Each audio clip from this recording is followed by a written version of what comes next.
mari kita salutna damang dainang.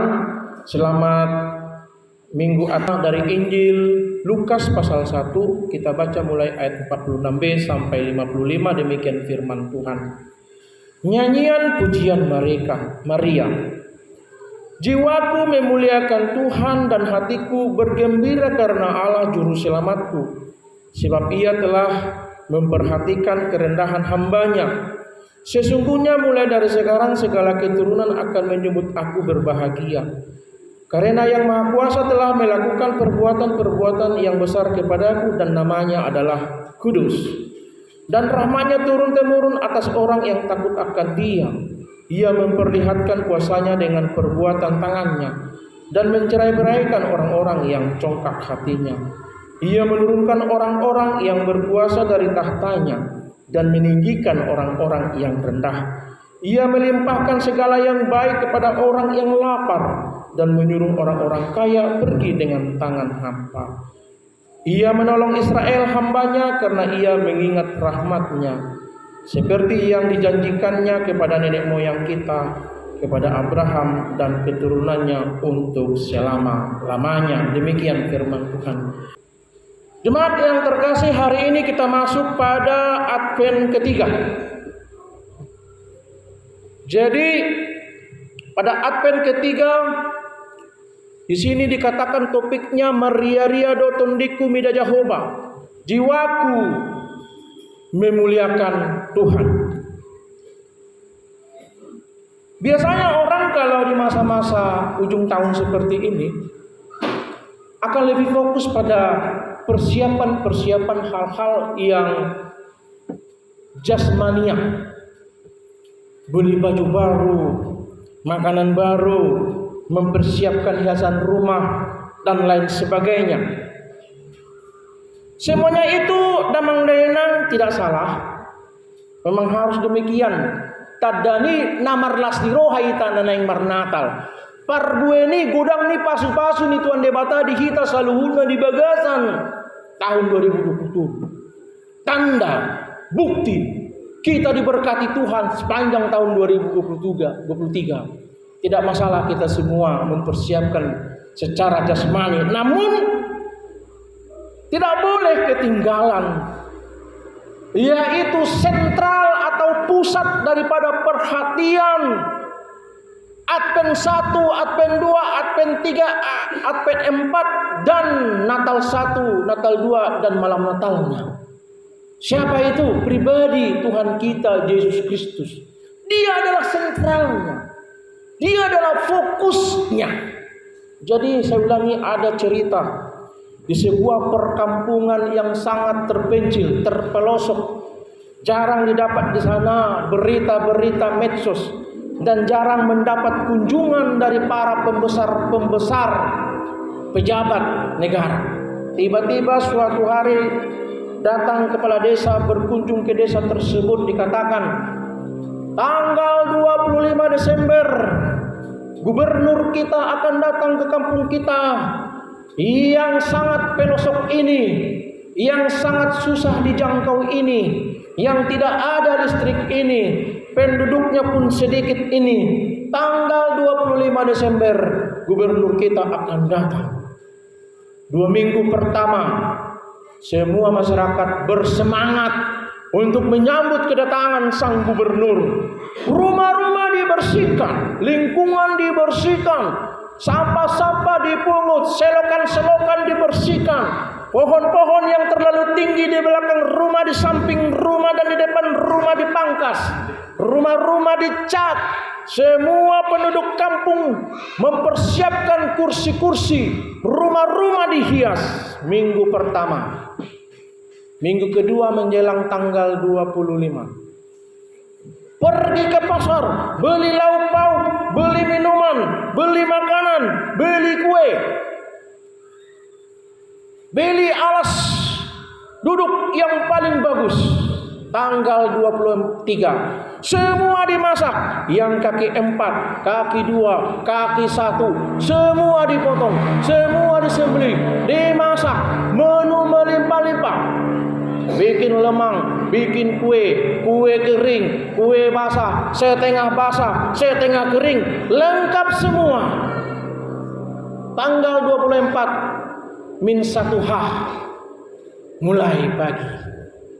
Makanan dibuka makan semua, minuman dibuka minuman semua. Yang bersoda, yang bergas, yang beralkohol, lengkap semua. Tanggal 24 1 min H, semua dimakan, semua dinikmati, saling berkunjung, berpesta pora, menikmati hidangan yang telah dipersiapkan, menikmati hudulan kursi yang telah dibeli dengan harga mahal. Sampai jam 5 sore masih lanjut sampai tengah malam. Perpindahan waktu tanggal 1 masuk tanggal 25.00 masuk tanggal 25, semua mabuk, semua kenyang, semua tertidur. Tanggal 25 gubernur datang jam 6, penduduk sepi karena ada yang tidur depan teras rumah, ada yang tidur di ruang tamu, ada yang tidur di pos ronda, ada yang tidur di gerbang, tidur di rumah semua. Gubernur datang, tidak ada yang menyambut. Sampai jam 12 siang ditunggu Pak Gubernur, tidak ada yang bangun. Akhirnya gubernur pulang jam 4 sore. Baru bangun semua penduduk jam 5 sore. Mana gubernur kita? Mana gubernur kita? Gubernur pun sudah pulang. Orientasi penyambutan melenceng.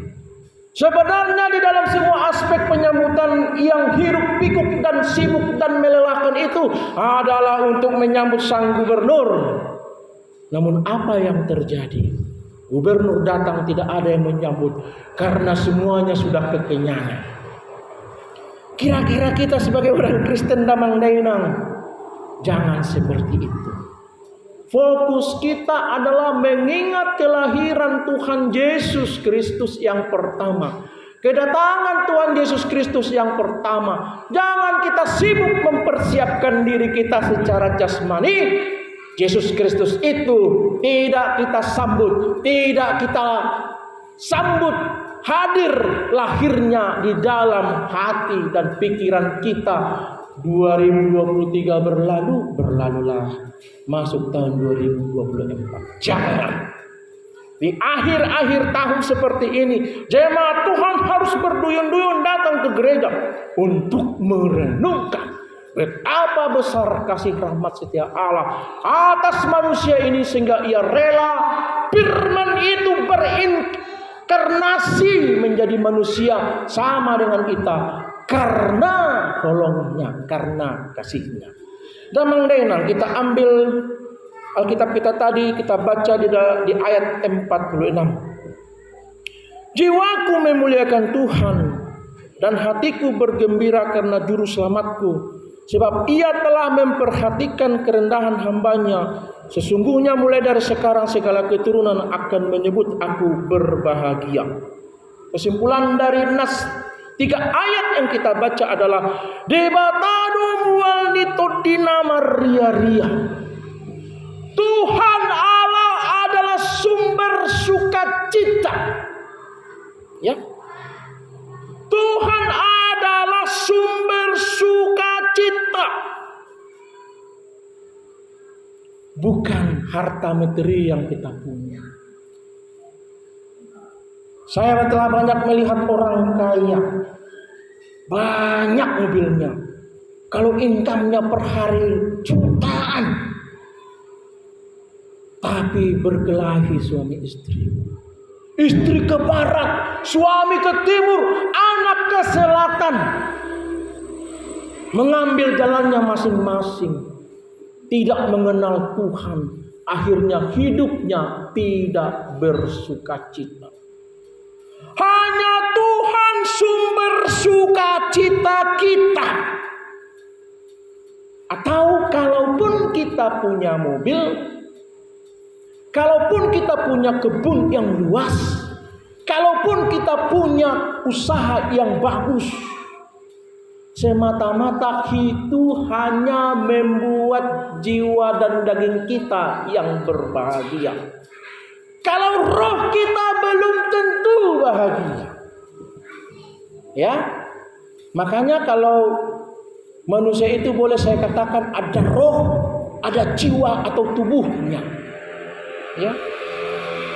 Definisi roh, kata roh yaitu berasal dari kata Ibrani ruah dan berasal dari kata Yunani pneuma. Yaitu roh mempunyai beberapa arti, semuanya menunjukkan apa yang tidak dapat terlihat. Dari berbagai macam arti roh menunjukkan satu pengertian, yaitu sesuatu yang tidak terlihat namun memiliki kekuatan. Setiap manusia itu punya roh, tapi kalau hewan tidak punya roh, dia hanya punya jiwa. Manusia itu punya jiwa, di dalam jiwanya ada roh. Rohnya hidup, jiwanya hidup. Napurang tano-tano rangging marsi gonggongan. Badat tepe bardau-dau tondita marsi gonggongan. Bayangkan, tondita marsi gonggongan ini menandakan roh kita juga hidup saat ini. Di dalam diri saya, jiwa saya, tubuh saya ini ada roh. Rohlah yang kekal, jiwa tidak kekal. Makanya di dalam Yakobus pasal 2 ayat 26 dikatakan, sebab seperti tubuh tanpa roh adalah mati. Jadi kalau orang yang mati, badannya yang mati, rohnya tetap hidup. Nah, roh kita bersukacita. Makanya dikatakan marlas niroha, bersukacita. Roh kita ini, roha kita ini, namarlas niroha, yang bersukacita. Nah, harta materi tidak bisa membuat roh kita bersukacita. Hanya Tuhan Allah yang bisa membuat roh kita bersukacita. Oleh karenanya damang dainang, bersukacitalah selalu di dalam Tuhan.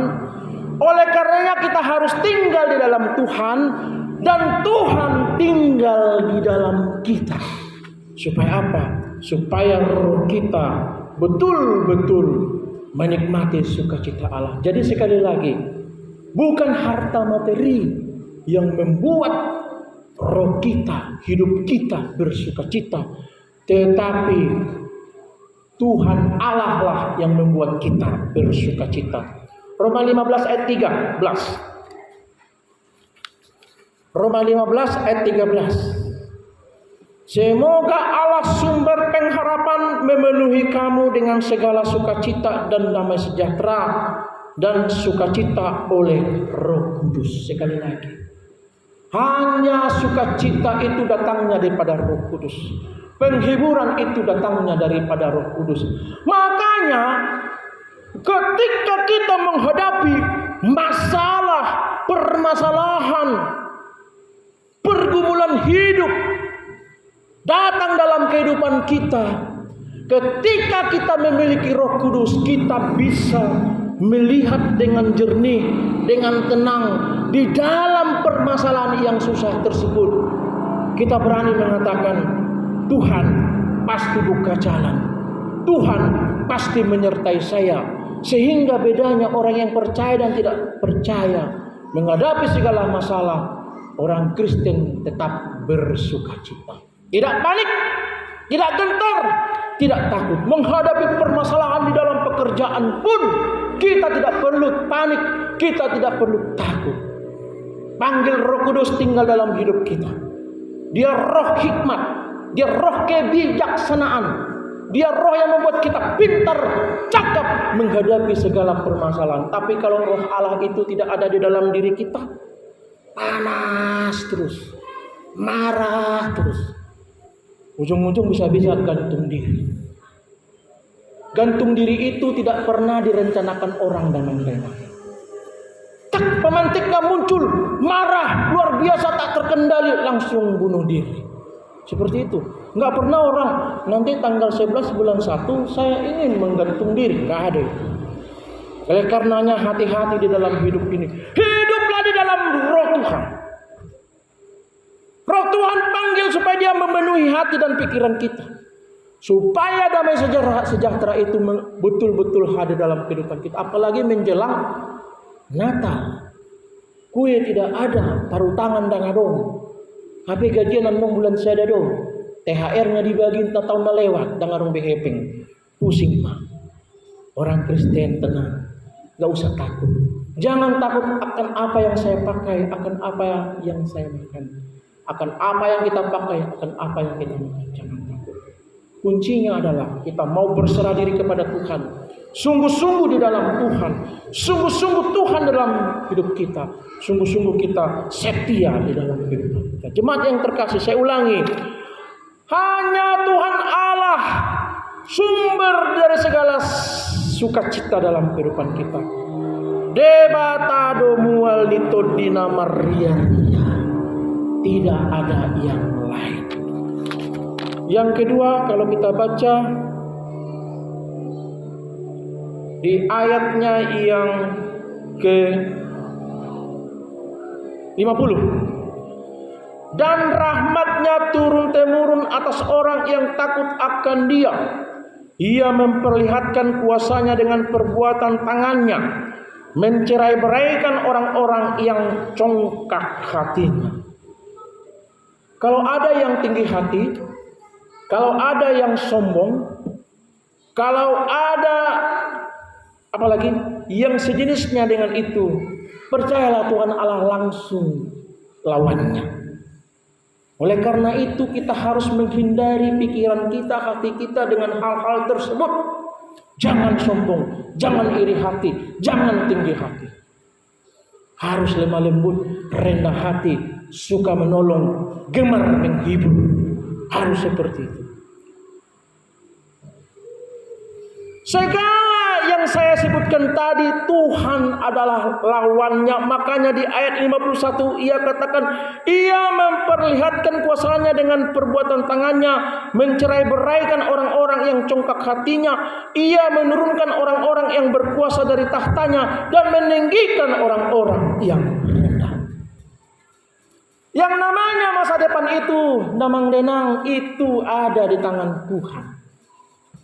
Masa depan yang cemerlang, karir yang menanjak, usaha yang cenderung akan menanjak, anak-anak yang pintar cerdas, anak-anak yang sehat, muaranya hanya dari Tuhan, dan Tuhan adalah sumbernya, dan semuanya itu datangnya daripada Tuhan. Kalau Tuhan sudah mengatakan kau naik, maka naik. Kau tidak benar di hadapanku, turun engkau, maka akan turun.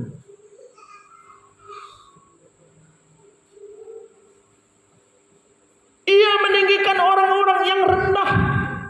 Saya Amanginang sampai hari ini merenungkan. Terkadang di dalam kesendirian saya, Damang Denang, saya bisa menangis. Kalau saya lihat juga dulu di masa-masa lalu, jujur secara manusia tidak bisa mencapai capaian sampai sekarang. Jujur.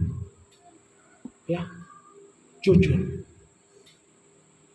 Kalau pergi ke mall dulu waktu saya masih bujangan, saya duduk yang pertama matahari. Kita lihat saudara-saudara kita, pengusaha-pengusaha itu pakai mobil, turun dari mobil, anaknya digendong pembantu. Nyonya itu naik bawa tas, jalan-jalan di mall, belanja sini, belanja sini. Dalam hati saya, kalau saya lihat dari kehidupan saya sekarang, saya tidak akan mungkin begitu. Mungkin sama juga Amang Dainang. Apa yang dipikirkan Amang Dainang 20 tahun yang lalu dengan apa yang saya pikirkan sekarang, gak mungkin. Tapi lihatlah pekerjaan Tuhan. Saya pun bisa sekarang ke mall sana duduk seperti bos, membantu turun, pegang anak saya, nyonya belanja. Bisa juga. Karena apa? Karena berkat Tuhan semata. Dia membalikkan situasi yang rendah itu. Mengangkat kita dari lumpur kemiskinan, lumpur yang tidak pernah diperhitungkan orang. Kita menjadi orang yang diperhitungkan Karena hanya depata Jehovah dumual ni saluhut. Lintang pukang pun kita jungkir balik pun kita berusaha kerja sana sini. Kalau kita tidak datang kepada Tuhan, sebatas makan yang akan kita dapat. Sebatas makan. Makanya Yesus Kristus berkata, pandanglah burung-burung di udara tidak menabur, dikasih makan semua. Sama Damang Renang, latar belakang kita semua sama. Orang susah, renungkan di akhir-akhir ini betapa Tuhan itu baik. Tidak ada alasannya kita menjauh darinya. Tidak ada alasan kita untuk meninggalkannya. Berkatnya sungguh luar biasa. Dari segi jasmani luar biasa. Kita diangkat dari lembah kekelaman itu. Itu yang pertama. Yang kedua, berkat di atas segala berkat. Apa itu Damang Renang? Kita percaya kepada Yesus. Dia Allah kita, Raja kita. Dia menyelamatkan kita dari dosa kita. Seharusnya kita yang harus dihukum mati. Tetapi Yesus ambil bagian itu semua. Dia rela turun menjadi manusia, berinkarnasi, firman berinkarnasi, menjadi sama seperti kita.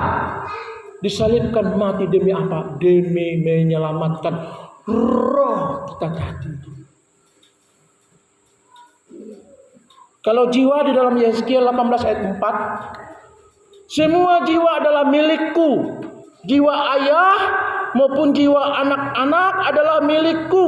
Jiwa yang berdosa, jiwa itulah yang akan mati. Dibayan pun digemuk-gemukkan pun badan ini. Makan makanan yang paling enak-enak. 4 sehat, 5 sempurna. Beli makeup yang bagus-bagus. Akan mati. Yeskiel 18 ayat 4 mengatakan akan membusuk menjadi tanah. Yang perlu dan sangat perlu mendapat asupan yang banyak yang bergizi adalah roh kita. Roh kita perlu masukkan asupan makanan yang bergizi. Apa itu roti hidup?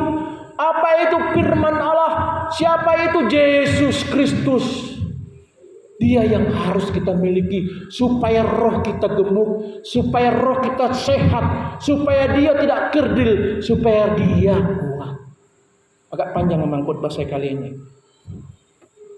Roh yang harus perlu digemukkan. Kalau jiwa betul, tubuh betul perlu digemukkan. Namun jangan lupa keperluan akan kebutuhan asupan atau DIP sangat-sangat penting. Asupannya hanya satu, firman Allah. Yang kita baca, kita dengarkan, dan firman Allah yang telah menjadi manusia itu siapa? Yesus Kristus. Damang Renang yang dikasih Tuhan Yesus Kristus, oleh karenanya jangan kita fokus di masa Advent itu hal-hal jasmani. Fokus kita ke firman Allah sembari kita bekerja. Jangan kehidupan rohani kita yang dikeduakan. Sekali lagi di ayat 50 tadi, ia yang meninggikan orang yang rendah. 53, ia melimpahkan segala yang baik kepada orang yang lapar dan menyuruh orang yang kaya pergi dengan tangan hampa. Di hadapan Tuhan kekayaan itu, kalau tidak dipergunakan untuk kehormatan bagi nama Allah, seperti ebu yang tak berarti daripada Tuhan. Kaya itu penting, memang semua orang Kristen harus kaya. Tapi betul-betul hanya kita gunakan untuk kemuliaan bagi nama Allah, pelayanan dan lain sebagainya, bukan untuk memuaskan hawa nafsu kita. Kekayaan itu seperti debu di hadapan Tuhan. Sekali tiup hilang dia. Oleh karenanya sekali lagi, fokus kita kepada firman Allah. Di sini katakan, sekali saya ulangi lagi ayat 53. Ia melimpahkan segala yang baik kepada orang yang lapar dan menyuruh orang kaya pergi dengan tangan hampa. Ia menolong Israel hambanya karena ia mengingat rahmatnya Di ayat 55, seperti yang dijanjikannya kepada nenek moyang kita, kepada Abraham. Mengingat kepada nenek moyang kita, kepada Abraham dan keturunannya. Jemaat Tuhan yang terkasih, Abraham berumur 100 tahun. Istrinya Sarai berumur 90 tahun. Mereka sangat cemas karena sampai pada umur itu belum mendapatkan keturunan. Dan mereka sudah mulai kehilangan pengharapannya. Ya. Mereka sudah mulai kehilangan pengharapannya. Namun kalau kita baca, firman-Nya datang kepada Abraham. Lihatlah bintang di langit. Lihatlah pasir di laut. Maka anak keturunanmu seperti itu banyaknya dan tak terbilang. Tak terbilang. Dan itu betul-betul dinyatakan oleh Allah 1 tahun kemudian dengan lahirnya Ishak.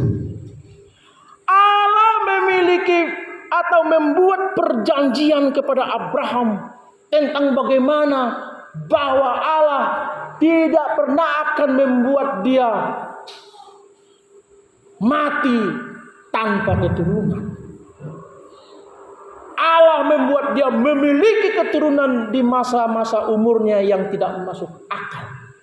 Dan Tuhan genapi, Ishak pun lahir. Ditepatinya, seperti itulah janji Tuhan kepada kita orang percaya, bahwa Dia akan memberkati kita, menyelamatkan kita, menolong hidupnya, akan ditepatinya atas kita sebagaimana Dia menepati janjinya kepada Abraham. Jangan khawatir Damang Denang, jangan khawatir, berdoa saja dengan tekun, sampaikan semuanya kepada Tuhan. Dia akan menyatakan seluruhnya di hadapan kehidupan kita, apa yang menjadi pergumulan kita, apa yang menjadi cita-cita kerinduan hati kita, akan dinyatakan Tuhan. Memang kalau kita melihat di depan jalan tidak mungkin, samping kanan, samping kiri juga tidak mungkin. Dangarong dongakku, dangarong parsaurakku, dangarong modalku, dangarong diaku. Bagi Allah tiada mustahil. Sama seperti Abraham. Abraham sudah berumur 100 tahun. Sarah berumur 90 tahun. Tidak mungkin memiliki keturunan. Tetapi tidak mungkin itu dibalikkan oleh Tuhan Allah menjadi mungkin. Apa yang menjadi kesimpulan Damang Denang? Di masa Advent ini, persiapkanlah Natal sebaik-baiknya di rumah. Boleh, namun kita jangan meninggalkan fokus kita untuk ibadah. Semua ibadah akhir tahun. Damang Denang, seperti diting amang situata tadi, tanggal 24 Desember itu hari Minggu. Pagi kita ibadah Minggu, malam kita ibadah malam Natal. Sama juga tanggal 31 Desember jatuh pada hari Minggu. Pagi kita ibadah kebaktian hari Minggu, malamnya kita ibadah kebaktian malam tahun baru, baru besoknya lagi ibadah kebaktian tahun baru. Itu menjadi rahmat atas kita. Banyak kita mendekat kepada Tuhan di tahun ini yang Tuhan berikan untuk kita.